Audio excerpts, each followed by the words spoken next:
Hi everybody, Brent Jones, NuHomeSource Realty. How are you? So let's try this again. I had my German Shepherd, her, in the office with me, and of course she promised she would be quiet, but then a cat walked by and all that went out the window, so we're just going to start over. So let's talk about your house. Your house expired. You had it on the MLS and it did not sell. Let's chat about what possibly could have gone wrong with that and what I might be able to do to be of help to you. Before we get started, click notifications, follow me, like this video, comment below, and feel free to share this video as well. So let's talk about your situation. You had your house on the market, it didn't sell, and you're like, what? How did my house not sell in this hot market that we're in, where houses are coming and going and selling like hotcakes? Well, we're going to talk about that. First of all, the market is not what it was 6 months ago or 9 months ago.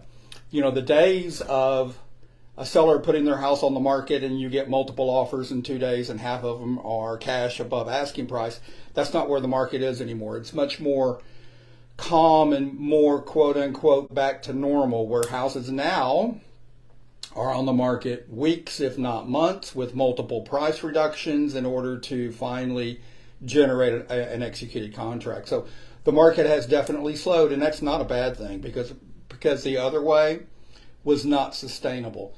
But let's talk about your house in particular. I've been doing real estate for 33 years. Let me let you in on a realtor real estate secret. Are you ready? Here's the secret.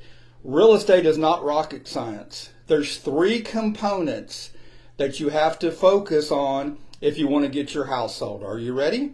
Number 1, location. Number 2, condition. Number 3, price.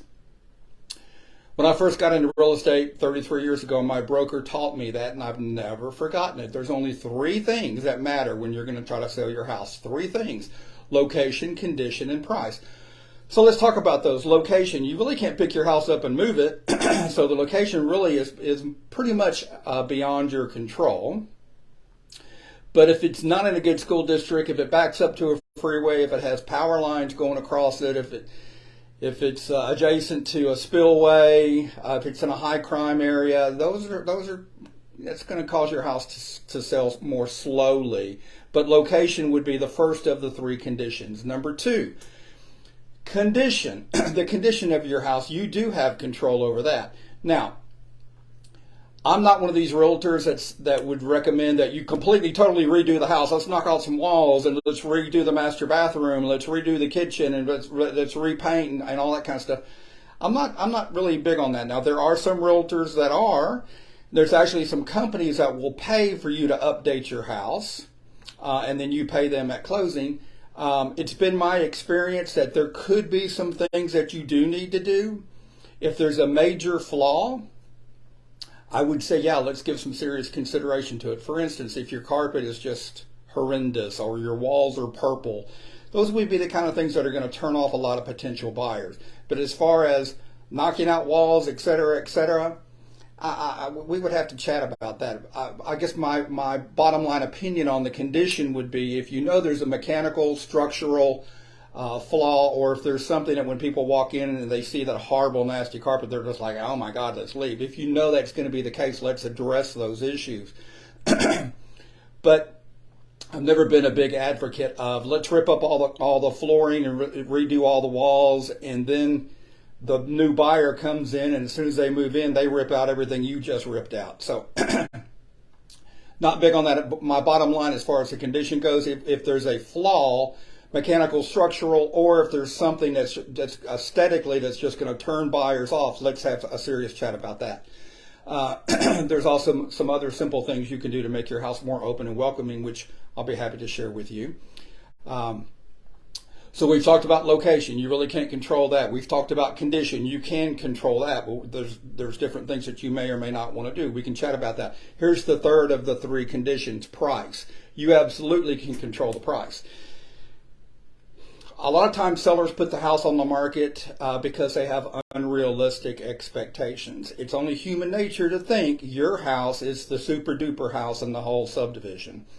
And that's because real estate is a different kind of business than most other businesses. Real estate, there's an emotional attachment involved in real estate. You're emotionally attached to your house. Why? because that's where your kids grew up, and that's where Aunt Betsy came for Christmas every year, and that's where the kids had Halloween and Easter and Thanksgiving. There's a lot of memories with the house. The house becomes a member of the family. My house, past houses I've lived in, if I have a chance to drive by them, here it is 20, 30 years later, I'll drive by just to see what the old neighborhood looks like and see what the house looks like now. And 9 times out of 10, it doesn't look anywhere near as good as when you lived there. But there's an emotional attachment with houses. So therefore, you think your house is worth more than it is. You need to have a trained professional realtor like me give you a true for real value of what's currently going on in the market in your subdivision. Let me just warn you, Zillow and Zestimates and silly nonsense and going online and trying to get a value for your house, those are just algorithms out of New York, and they couldn't find Texas on the map with both hands. You need a trained local realtor. I'll be happy to help you. But you do need to price it right. So we've got 3 components. We've got location, condition, and price. All 3 of those have to be in sync. And if they're not, here's the deal. The market will talk to you. Yes or no, do you have all 3 of those in line? The location, the condition, and the price. Are all 3 of those, are they in line with you selling your house? Here's how you know. The market will talk to you. How does it talk to you? Yes or no, are you having showings? Now, I'm not saying having an open house and people are going to come by on a Saturday or a Sunday and actually look at your house. I'm talking outside of open houses. Is your listing generating showings? You need to be having showings on a consistent basis. What's a consistent basis? 2, 3 a week. If you're going a week to 10 days and all you're hearing are crickets and nobody's come to see it, you need to have a come to Jesus meeting with your realtor. One of those 3 is out of whack. You need to sit down and fix which of those 3 is out of whack. So that's a little insider realtor tip for you. Let me just mention this real quick. I've been doing this for 33 years. I'd love to help you fix the problem and get your house sold. I do a lot of the typical things that realtors do, which is advertising on social media and have open houses, and I have a way that I can blast out to realtors. There's 28,000 in this database. It makes them aware of your house.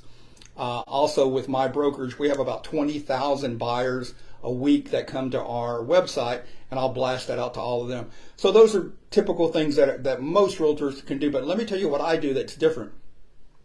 I've got a program called target marketing, and most realtors have no concept what target marketing is. It's what are the cool features of your house, and how could we market those features to the needs of a potential buyer. For instance, there's an acronym. It's called AKIIPP. Now, what in the world is that? It stands for age, kids, interests, income, profession, and pets. And what that means is we're going to match the features of your house with the needs of a potential buyer. So, for instance, you have the master bedroom is down and it's a 1-story. That would be that the owners have reached the age where they're done climbing stairs and the master bedroom has to be down. Let's say the house has 4 bedrooms and it's in a good school district. That would mean that the potential buyers have kids, right? You've got kids, you need a lot of bedrooms, you need a good school district. What if the house is close to lake, pool, golf, trails, churches, parks? That would be the interests that particular family would want. Income. How do you know these people can qualify for your house? There's a real simple formula. You take the price of the house and you divide it by 3, and that would be the annual income that they would have to qualify for your house. So for instance, $600,000 house, we're going to keep the math simple, thank you. $600,000 house, you divide that by 3, that's $200,000. So they would have to have an annual household income of $200,000 in order to qualify for your house. What if the house has, in addition to the bedrooms, it also has an office, it's close to the airport? That would relate to what kind of profession these professional buyers have. So what kind of profession do they have? They need an in-house office. They need to be close to the airport. A fenced yard, a big backyard fenced yard. They've got kids and they've got pets. So you see how we're matching the features of your house with the needs and interests of a potential buyer. And I have a way of matching those 2 up, both with social media and with offline programs as well. So I can help generate the most interest for your house. So again, target marketing, I'll be happy to help. I'll be happy to come by and visit with you and take a look at the house. No obligation, 10, 15 minutes, free of charge. I'm not a high pressure kind of guy, but I know how disappointed you are that your house didn't sell. I know how disappointed you are that your house expired. I'm happy to help. Give me a call. I've been doing this for 33 years. I'll be happy to come by for a chat, very brief, and no cost, no obligation. So, Brent Jones, NuHomeSource Realty, 214-649-4528. Again, Brent Jones, NuHomeSource Realty, 214-649-4528. If you don't want to talk, you can just send me a text. I'm happy to help. Have a great day. Bye-bye.